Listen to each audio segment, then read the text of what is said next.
Habs have recalled 5th overall draft pick David Reinbacher to the team, and we're going to be talking about what his future might look like this season in Montreal. We'll be getting into that, plus ESPN put out their predictions for this year, and it includes some of the most ridiculous things we've seen, including Slav getting 15 more points than Dach, and Jesse Ylonen outscoring one of last year's top Rookie of the Year candidates, so you won't want to miss this crazy edition of Habs Digest. And as we get into these ESPN rankings, quick reminder to hit subscribe if you're one of the thousands of people who hasn't hit it.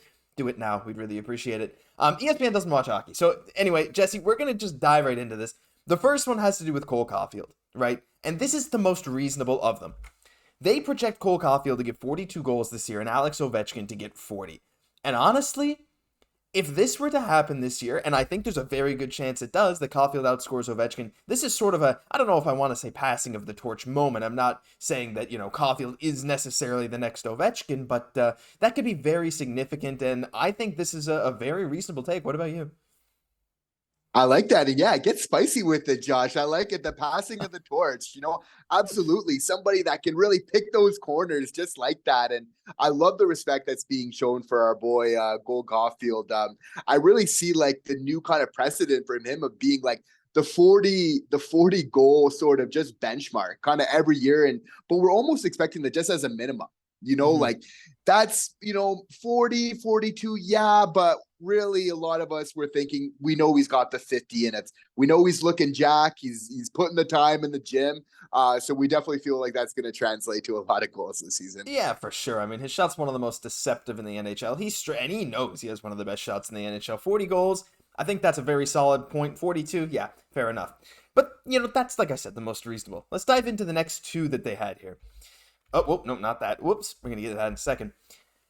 They have Slafkovsky getting 55 points, which is amazing. And they're really, really high on the former first overall pick, projecting him to get only 4 fewer points than Jonathan Huberdeau, who had one of the most outlier seasons of his career last year. But not only that, they project Slav to outscore his contemporary Shane Wright by 16 points.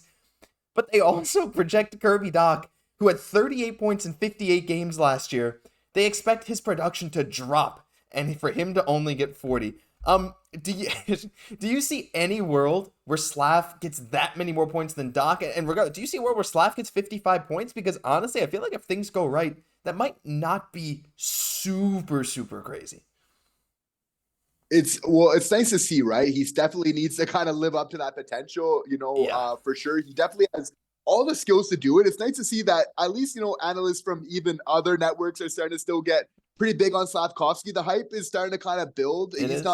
This isn't the only source, in their defense that's kind of being high on Slafkovsky, which is nice to see. Maybe they're seeing, he's putting in that time, right? He obviously has this amazing skill set. He's super young, just needs a little bit of time. And then, yeah, he's definitely going to put up the numbers. So that will be interesting to see. I would definitely be happy with 55 points this year for Slafkovsky. Of course, Dach getting 38 points last season, took basically like a quantum leap in his play since coming over from the Chicago Blackhawks. So we don't expect him to plateau whatsoever. We expect him to just take a further leap as he gains even more importance, even more ice time, with this team. So I definitely, feel like 60 points is definitely not out of the realm for Kirby Dach at all. And he could be one of our best players this season. I could really expect him to kind of take that next step because for a lot of games this year, he looked like our best player at moments. Now I expect him to take over games where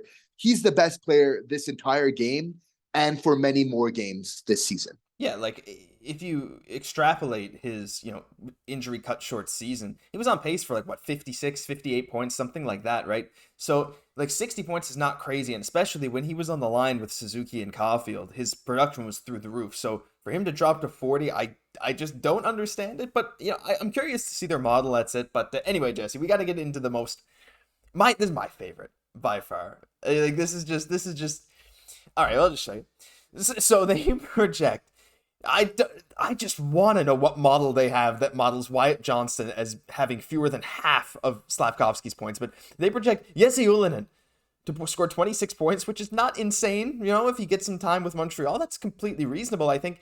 But Wyatt Johnston, just a reminder to you guys, Wyatt Johnston had 24 goals last year as a 19-year-old rookie. 24 goals and I think 40 points or something.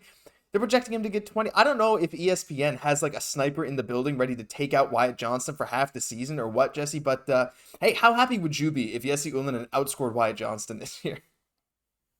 Yeah, no, surprisingly high take, low on Wyatt and then, pretty high on Yulin. He's definitely going to have a lot of competition, even just to kind of get some solid time here. But no, if he does manage to make the roster, of course, we know he's got a great shot, and that's something that we're looking for as well. We'll probably be in heavy competition with Heineman, two of those players having a great shot. But I mean, be great to see that from Yulin and what he could maybe do this season. Yeah, it'd be cool. I mean, he definitely has the potential to put up 20, 25 points if he's given the ice time. So I don't mind that for him. More so the other thing. But anyway, that was just a bit of a funny thing to enter the video with. Let us know what you think of all those predictions down below. Do you think Slav will get more points than Dach? Very interesting. But anyway, we got to get right into this. The main topic of this video, Jesse, and that is David Reinbacher has been recalled to Montreal. And look, before we get into this, this doesn't mean that he's definitely going to start the season on the Habs. However, we think there might be more of a chance of that happening than you might think. So let's just show the tweet. Cap friendly, of course, it was a loan to the NHL. David Reinbacher, right D, from Cloten, EHC Cloten in Switzerland. Now, this is for training camp and for whatever other activities for Montreal this summer. They need to do that to bring him over from Switzerland.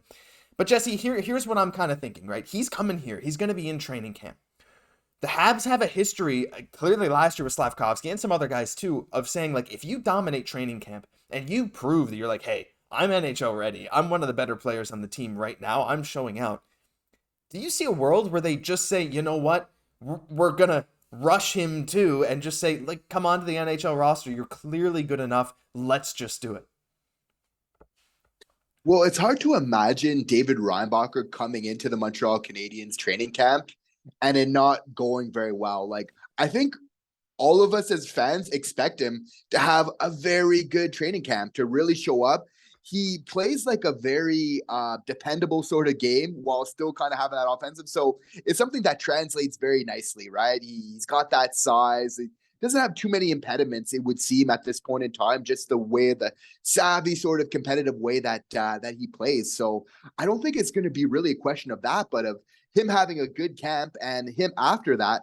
Do we then want to keep him? Or even though he had an amazing camp, probably our best defender, do we just want to really play it safe and kind of have him to head back for the Swiss year for another year? Now, I think just because we're not trying to compete too much right now, and because we got so many other young defenders, which I think are a little bit more, I would say, unknowns still, even though they have more NHL ability of quite where their ceiling is. I think we got a better pulse on that for David Reinbacher. I think for that reason, we want to let some of these other guys kind of play a little bit more and maybe get a chance to see what they're kind of bringing to the table. But again, it's going to be hard if he's coming into the camp, he's playing really well, as we kind of expect him to do, right? That's still going to be some tough decisions for them to make.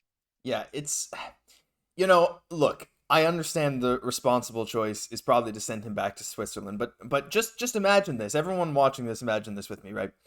You have multiple waiver exempt defensemen, guys you can send down to the AHL and they can't get claimed. Someone like a Justin Barron, I believe, someone like an Arber, Xhekaj, like a Jordan Harris, they're all still waiver exempt.